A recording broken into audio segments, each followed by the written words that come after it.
আপনারা জানেন আমাদের পার্টির যে ৩১ দফা আছে, এই ৩১ দফার রূপকার হচ্ছেন আমাদের প্রিয় নেতা জনাব তারেক রহমান।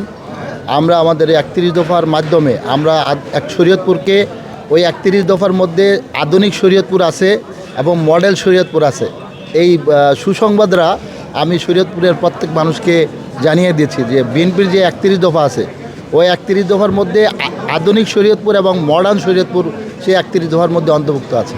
আল্লাহর কাছে শুকরিয়া। পাশাপাশি আমাদের প্রিয় নেত্রী দেশনেত্রী বেগম খালেদা জিয়া, আমাদের প্রিয় নেতা জনাব তারেক রহমানের প্রতি আমরা এবং বিএনপির শীর্ষ নেতৃবৃন্দের প্রতি আমি ব্যক্তিগতভাবে আমার পরিবারের শরীয়তপুর পরিবারের পক্ষ থেকে আমরা কৃতজ্ঞতা প্রকাশ করছি যে তারা বিএনপি আমাদেরকে শরীয়তপুরের আমার পরিবারের কাছে আমাকে পাঠানোর ভরসা এবং আস্থা পেয়েছেন। আর আমার অনুভূতি বলতে আসলে আপনারা জানেন 2018 সালে আমি এই অনুভূতিটা প্রকাশ করার জন্য সেদিন চেয়েছিলাম, কিন্তু সেদিন আমাকে দেওয়া হয় না। আমার উপরে নির্মমভাবে আঘাত করে রক্তাক্ত করে আমাকে হত্যা করার উদ্দেশ্যে আমাকে দীর্ঘ 8 বছর কারাবরণ করতে হয়।